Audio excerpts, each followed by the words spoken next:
बच्चों chapter number 10 चल रहा था हमारा एपीजीपी क्लास 10। ये हमारी एवरग्रीन बुक है और इसमें हम क्वेश्चन नंबर 20 कंप्लीट कर चुके थे एक्सरसाइज 10.3 में। आज हम इसमें क्वेश्चन नंबर 21 देखने वाले हैं और इसको आज हम कंप्लीट करेंगे।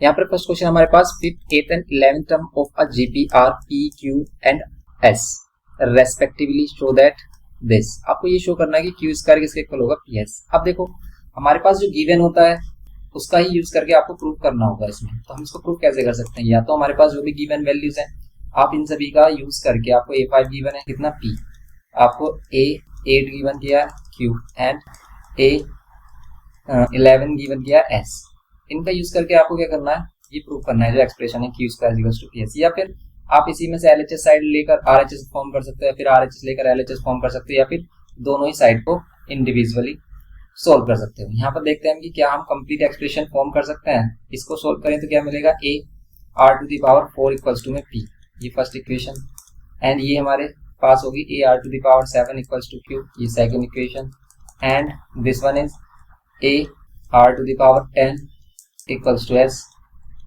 Third equation. अब ये हमारे पास 3 इक्वेशंस हो गई। अब इसको देखना है कि आपको क्या प्रूव करना है। देखो एक्सप्रेशन ये है हमारे पास। अब इस एक्सप्रेशन में Q square equals to PS में आपके पास है Q square is equals to में PS। तो आपके पास देखो Q यहाँ पर है, तो अगर हम Q का स्क्वायर करें, फ्रॉम इक्वेशन फर्स्ट का यूज करें,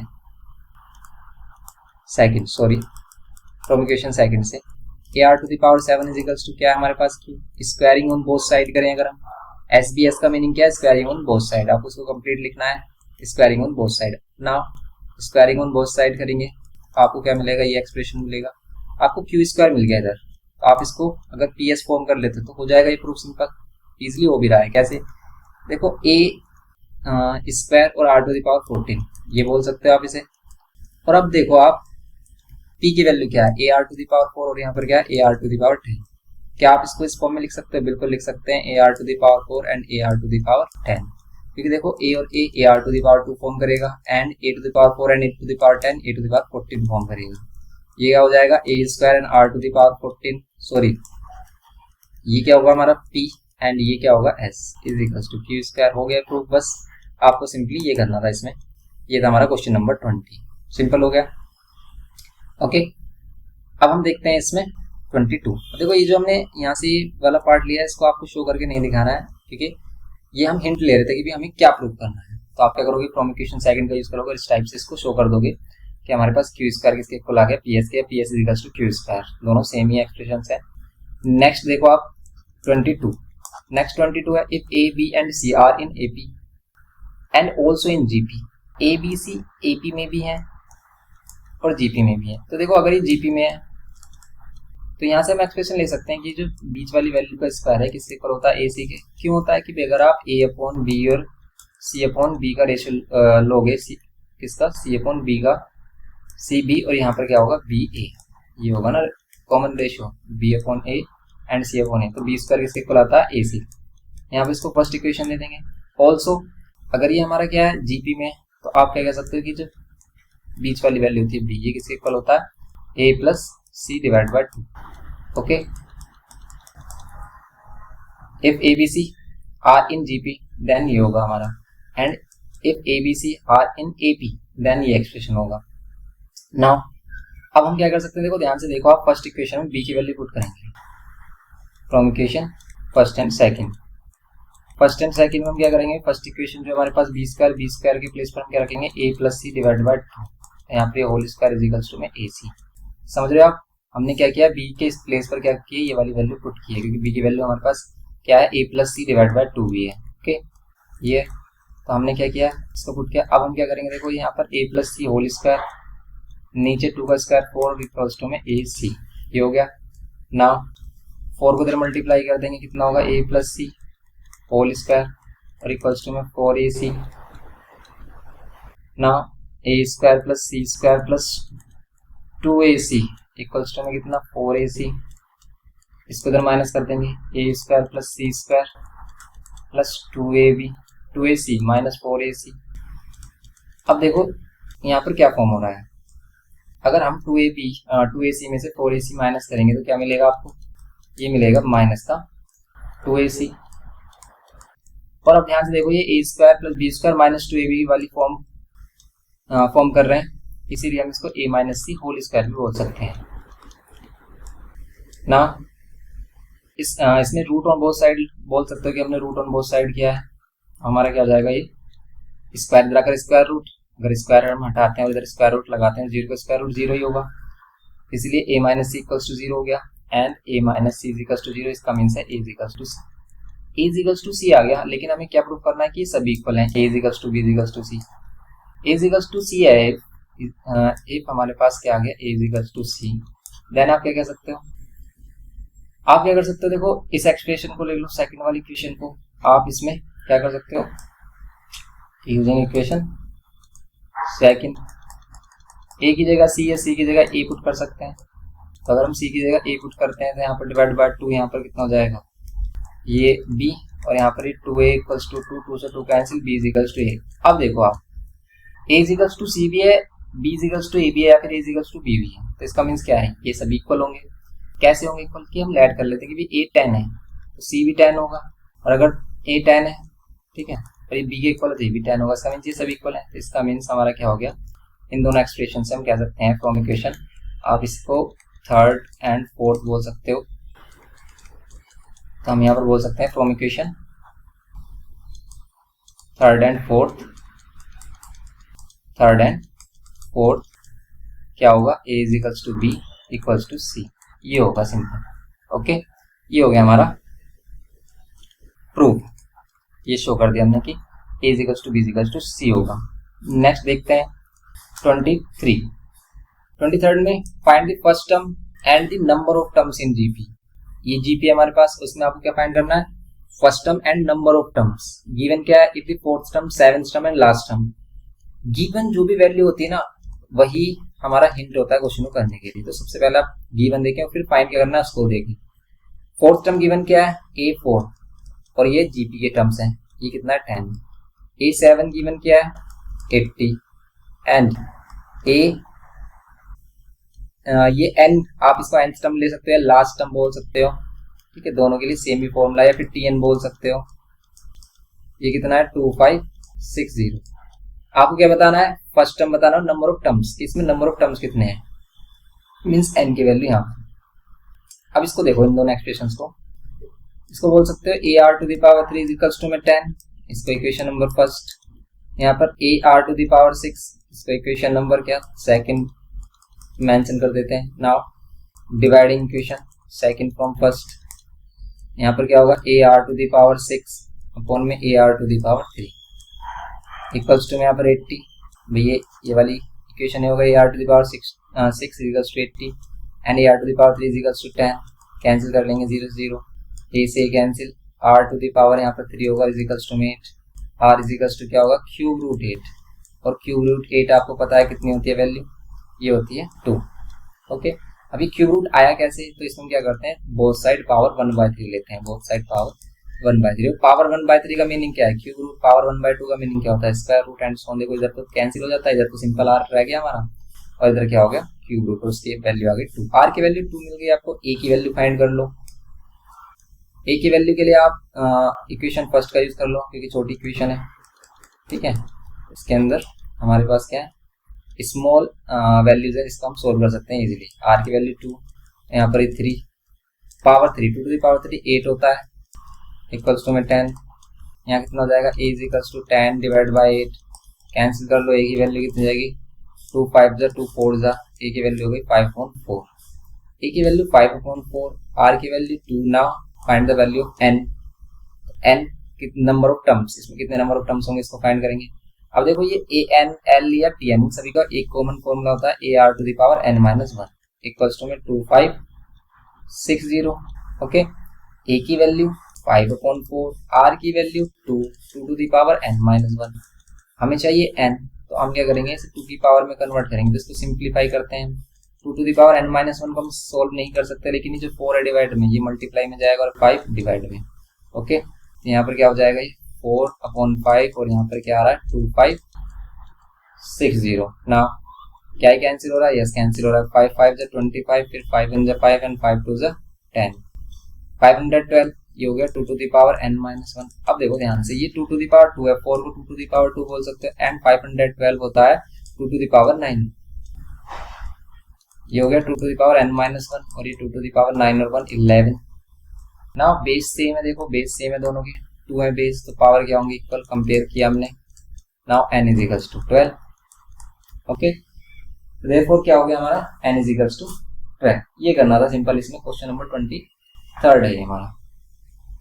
a की वैल्यू 5/4 एंड n की वैल्यू 12। सिंपल क्वेश्चन था, सिंपल कैलकुलेशन ही है। नेक्स्ट क्वेश्चन देखते हैं 24, ये लास्ट क्वेश्चन है इसका। इसको देखते हैं, 3 numbers whose sum is 70। 3 numbers है जिनका सम 70 है, आर इन जीपी, जो कि जीपी में है। If each of the extremes is multiplied by 4 and the mean by 5, the numbers will be in AP। तो नंबर AP में हो जाते हैं। अब 3 नंबर्स जीपी में है, तो क्या हम इनको A upon r, a and a r की फॉर्म में ही लेट करें, या फिर simple a r and a r square की फॉर्म में लेट कर सकते हैं। वैसे हम किसी भी टाइप से इसको कर सकते हैं सिंपली। आप इस टाइप से भी कर सकते हो, इस टाइप से भी कर सकते हो। अगर आपने इस टाइप से किया तो ये होगा इनका सम 70। ओके, इनका सम 70 होगा, और आप इसको सिंप्लीफाई करोगे, ए कॉमन लोगे तो यहाँ पर 1/r। इनका सम बोल रहा था ये इन तीनों नंबर्स का, तो यहाँ पर क्या हो जाएगा 1 एंड यहाँ पर ये r। Okay, equals to 70। Now LCM लेंगे तो यहाँ r एलसीएम हो गया 1 + r एंड ये r square equals to 70। Now इसमें आप क्या कर सकते हो, आप कुछ नहीं कर सकते क्योंकि ना ही हमारे पास फर्स्ट टर्म है ना ही कॉमन रेशियो है, इसको ऐसे ही छोड़ेंगे हम। नेक्स्ट इसमें आगे जो कहा इसने उसको करेंगे। आगे इसने बोला है कि if each of the extremes is multiplied by 4, each of the extremes, extremes का मतलब होता है कॉर्नर वाली वैल्यू, इनको मल्टीप्लाई कर दें हम 4 से, इन सभी को मल्टीप्लाई कर दें हम 4 से, इसको और लास्ट वाली टर्म को हम 4 से मल्टीप्लाई कर दें, एंड द मीन बाय 5, और मीन को किससे मल्टीप्लाई कर दें 5 से। मीन वैल्यू क्या हमारे पास a, इसको 5 से मल्टीप्लाई कर दें। ओके, देन एपी, इसमें बताना है आपको विल नंबर्स इन एपी, ये एपी फॉर्म कर देते हैं, ये आप एपी में आ जाते हैं। और अगर ये एपी में है तो ये क्या प्रॉपर्टी फॉलो करेंगे, क्योंकि हमें नंबर्स फाइंड करने हैं, जो नंबर हमने स्टार्टिंग में लेट किए थे नंबर्स फाइंड करने हैं हमें। 3 नंबर्स क्या है हमारे पास, a/r, a एंड ar, ये नंबर्स हमने लेट किए हैं जीपी के लिए। अब इनकी वैल्यू फाइंड करने के लिए हमें a और r चाहिए, लेकिन इसको सिंप्लीफाई करना पड़ेगा। मीन्स अगर ये एपी में है, अगर ये एपी में है तो क्या प्रॉपर्टी फॉलो करते हैं कि इनका कॉमन रेशियो इक्वल आता है, या फिर इनका ज्योमेट्रिकल मीन अर्थमेटिकल मीन, बीच वाली वैल्यू इन दोनों को ऐड करके 2 से डिवाइड करके इक्वल हो जाती है हमारी। समझ रहे हो आप? मीन्स या तो आप डी क्या होता है a2 - a1, इस फॉर्म में आप इस इक्वल रख सकते हो a3 - a2। Okay, now r common, r लेंगे एलसीएम, तो यहाँ पर कितना हो जाएगा 5ar - 4a इक्वल्स टू में 4ar - 5a।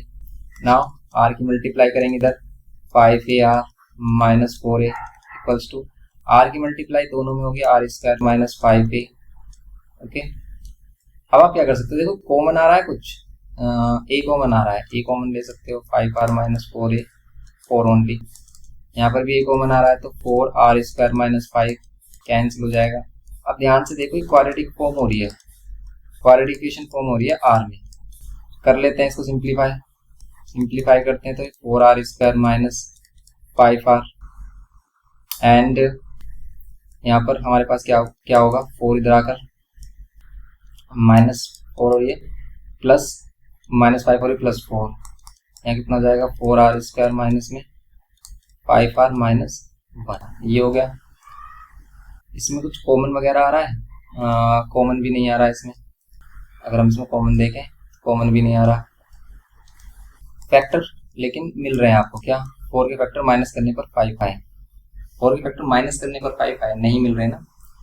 4 के फैक्टर माइनस करने पर 5 आए, तो ऐसे फैक्टर तो नहीं मिल रहे हैं हमें। इसमें देखो कहीं हमने कैलकुलेशन मिस्टेक तो नहीं किया, सभी चीजें सही है। 5ar - 4a = 4a² माइनस, यहाँ पर r की मल्टीप्लाई होती है तो यहाँ पर एक r भी आता है, यहाँ पर एक r भी होगा। ओके, यहाँ पर जब एक r होगा, अब देखो आप इसको, ये माइनस और माइनस क्या होगा, ये माइनस का 5r माइनस का 5r माइनस का 10r होगा, एंड ये प्लस में क्या होगा 4। अब ये इक्वेशन हमारे पास है, इसमें देखो 2 कॉमन आ रहा है, 2 कॉमन लेते हैं तो यहाँ पर हो जाएगा 2r स्क्वायर 5r प्लस में 2। आप इसके डायरेक्ट भी देखो, इधर 0 है हमारा, इधर 0 है, तो हम क्या करेंगे, यहाँ पर देखो ये जो 2 है इधर आकर 0 हो जाएगा, तो सिंपली हमारे पास क्या मिलेगा, 2r square minus 5r and plus 2। Now what will be the factor of 2 and 2, 2 into 2 4 and 4 के फैक्टर चाहिए हमें, प्लस करने पर क्या मिले -5। 4 की फैक्टर -5 मिलना चाहिए, तो 4 1 4 ही हम लेंगे यहाँ पर, 4 1 4 और 4 + 1 5 भी होते हैं। इसी टाइप के फैक्टर्स हमें चाहिए होते हैं मिलिटन स्प्लिटिंग में। तो यहाँ पर ये कितना हो जाएगा, simply 4r minus 4r minus r, and यहाँ से हम कॉमन लेंगे 2r और यहाँ पर r - 2। सेम यहाँ पर 1 कॉमन आ रहा है, तो कुछ भी कॉमन नहीं है तो सिंपली हम क्या लेंगे 1, लेकिन -1 क्यों कॉमन लेने, क्योंकि हमें बीच में -2 चाहिए। इधर -2 बन गया फैक्टर, तो इधर भी -2 सेम फैक्टर होने चाहिए। नाउ r - 2 एंड यहाँ पर 2r - 1, ये 2 फैक्टर्स हैं। r की वैल्यू यहाँ से क्या मिलेगी 2 एंड r की वैल्यू यहाँ से क्या मिलेगी 1/2। ओके, तो अगर हमारे पास r की 2 वैल्यूज हैं, r = 2 और r = 1/2, देन हमारे पास नंबर्स भी 2 टाइप्स मतलब 2 टाइप से फॉर्म होंगे। कैसे, इफ को आप a की वैल्यू फाइंड करते हैं, कि इफ a की वैल्यू कैसे फाइंड करेंगे, फर्स्ट इक्वेशन है, इफ r = 2, अगर r = 2 पुट करते हैं हम इक्वेशन नंबर फर्स्ट में, तो आपको क्या मिलती है, a की वैल्यू, r = 2 पुट करना है, क्योंकि 2 and -2 1/2 हमारी वैल्यूज आई हैं r की। यहाँ पर 1 + 2 + 2 का square 4 divide by 2 equals to में 70। a यहाँ पर 7/2 इक्वल्स टू में 70, a की वैल्यू 70 × 2 डिवाइड बाय 7, कैंसिल करेंगे, a की वैल्यू क्या होगी 10 × 2 20। ओके, ये हो जाएगी वैल्यू। पर अगर a की वैल्यू 20 है, r की वैल्यू 2 है, देन हमारे पास जो नंबर्स हैं वो क्या होंगे, देन नंबर्स क्या होंगे, a/r, a की वैल्यू 20/r की वैल्यू 2, a की वैल्यू 20 एंड ar, a की वैल्यू 20 एंड r की वैल्यू 2। तो नंबर्स होंगे हमारे पास 10 20 एंड 40, और आप देख सकते हो कि इन सभी का सम हमारा क्या आ रहा है 70 आ रहा है, और ये GPB फॉर्म कर रहे हैं। ओके, लेकिन अगर हमारे पास r की वैल्यू क्या रही 1/2 रही, इफ r = 1/2, देन आपको क्या नंबर्स मिलने वाले हैं, तो फिर हम अगेन a की वैल्यू फाइंड करेंगे, r की वैल्यू 1/2 की। यहाँ पर 1 + r, ये एक्सप्रेशन है हमारे पास, 1 + r square divide by r, तो 1 + r की वैल्यू कितनी 1/2, r स्क्वायर की value 1/4 divide by r 1/2 equals to में 70। ओके, नाउ a सोल्व करते हैं, ऊपर एलसीएम लेते हैं, एलसीएम लेंगे हम 4 आएगा, 1 2 एंड 4 का एलसीएम 4, यहाँ पर 4 होगा, प्लस यहाँ पर 2 एंड यहाँ पर 1। इसको सिंप्लीफाई किया, एलसीएम लिया सिंपल, एलसीएम लेना तो आता होगा आपको सिंपल। तो एलसीएम में कोई भी प्रॉब्लम है तो आप हमारा बेसिक कैलकुलेशन वाले जो है लेक्चर देख सकते हैं, इसमें हमने एलसीएम को डिफाइन किया कि कैसे करेंगे अगर एलसीएम में प्रॉब्लम है। ओके, यहाँ पर बचेगा हमारे पास 2, ऊपर कितना आ रहा है वही 7/2, सेम वैल्यू फॉर्म हो गई है तो हमारी, सेम वैल्यू फॉर्म होगी तो a की वैल्यू क्या होगी, अगर हम इसको क्रॉस मल्टीप्लाई करते हैं, वही 7 से कैंसिल करेंगे 2 और 2 से मल्टीप्लाई करेंगे 10 को 20, यहाँ पर भी a की वैल्यू 20 आ रही है, लेकिन a की वैल्यू तो 20 है, लेकिन r की वैल्यू क्या है 1/2। इसके अकॉर्डिंग नंबर्स क्या होंगे, अगर नंबर्स हमारे पास क्या है a/r, a and ar, then की वैल्यूज क्या होंगी हमारी, a की वैल्यू 20, r की वैल्यू 1/2, a की वैल्यू 20 एंड यहाँ पर a की वैल्यू 20 एंड r की वैल्यू 1/2। देखो ये 2 पर जाएगा, ये 40 हो जाएगा, इस बार क्या जाएंगे नंबर्स रिवर्स हो जाएंगे, 40 20 एंड 10 रहेंगे भाई, लेकिन बस ये रिवर्स हो गए। तो ये हमारा हो गया क्वेश्चन नंबर 24 था, ये लास्ट, यस ये लास्ट क्वेश्चन था हमारा, क्वेश्चन नंबर 24। ये कंप्लीट हो गया हमारा, और ये एक्सरसाइज कंप्लीट हो जाती है 10.3। नेक्स्ट लेक्चर में हम 10.4 स्टार्ट करेंगे, लेकिन 10.4 में हम फर्स्ट एक लेक्चर डाल चुके हैं ऑलरेडी, तो आप उसको देख सकते हो, लिंक डिस्क्रिप्शन बॉक्स में आपको मिल जाएगा, और इन सभी इसके सभी पार्ट्स आपको इसी के चैप्टर की प्लेलिस्ट में मिलेगा, तो सभी प्लेलिस्ट डिस्क्रिप्शन बॉक्स में अवेलेबल है, तो वहां से आप देख सकते हो। तो आप इसकी प्रैक्टिस करिए, सभी क्वेश्चंस को आपको करना है, खुद से ट्राई जरूर करना है। ओके, अब देखो इस बुक में क्या इंपॉर्टेंट क्वेश्चन है, तो जितने PYQs हैं तो वो आपको करने चाहिए क्योंकि उसी टाइप के क्वेश्चन आपको देखने को मिलते हैं। लेकिन इसको जो बुक है हमारी, इसमें काफी क्वेश्चन ऐसे क्वेश्चन गिवन किए हैं कि भाई जो एग्जाम में नहीं आते हैं, तो हम आपको इस बुक से रिलेटेड जो क्वेश्चन है जो आपको करने चाहिए वो बताएंगे। और सेलिना में कौन से क्वेश्चंस करने लायक है, वैसे तो सभी क्वेश्चंस अगर आप स्टार्टिंग में कर रहे हो तो सभी क्वेश्चंस आपको करने चाहिए, क्योंकि देखो सभी क्वेश्चन आपको कुछ ना कुछ नॉलेज देते हैं, कुछ ना कुछ बताते हैं कि भाई आप किस क्वेश्चन में किस कंडीशन में क्या नहीं कर सकते हैं। तो कॉन्सेप्ट एक अलग बात होती है, जब हम क्वेश्चन में सीखते हैं ना चीजें, वो एक अलग एक्सपीरियंस होता है, वही एक्सपीरियंस हमें चाहिए क्योंकि क्वेश्चन हमें करके देखने, कॉन्सेप्ट डिफाइन नहीं करना एग्जाम में, हमें क्वेश्चंस डिफाइन करने हैं। क्वेश्चंस तभी आप डिफाइन कर पाओगे, अच्छे से कर पाओगे जब आपने उनकी प्रैक्टिस की होगी, खुद से पेन चलाया होगा। मैथ्स में डिपेंड करता है कि आपने कितना टाइम अपने पेन को दिया है, मीन्स खुद से क्वेश्चन कितने किए हैं। आप खुद से क्वेश्चन करते हो, हर एक क्वेश्चन को खुद से करके देखते हो, तब आपको कंप्लीट बेनिफिट होगा, अच्छा स्कोर कर सकते हो। वरना आप भूल जाना कि भी आप अच्छा स्कोर कर सकते हो, फिर आपसे वो क्वेश्चन भी नहीं हो पाएंगे जो बिल्कुल ईजी है। अगर आपने प्रैक्टिस नहीं की है, सिर्फ वीडियोस लेक्चर देखे हैं, सिर्फ स्कूल में समझा या फिर कहीं पर भी समझा सिर्फ ओनली, और आपने खुद से करके देखा ही नहीं उसे, तो आप उसे कर ही नहीं पाओगे। तो इसलिए खुद से प्रैक्टिस जरूर करें। मिलते हैं नेक्स्ट लेक्चर में। वीडियो इन्फॉर्मेटिव लगे तो प्लीज लाइक करिए, शेयर करिए अपने फ्रेंड्स के साथ, और चैनल पर फर्स्ट टाइम है तो प्लीज सब्सक्राइब करके हमें सपोर्ट करिए। Thanks for watching.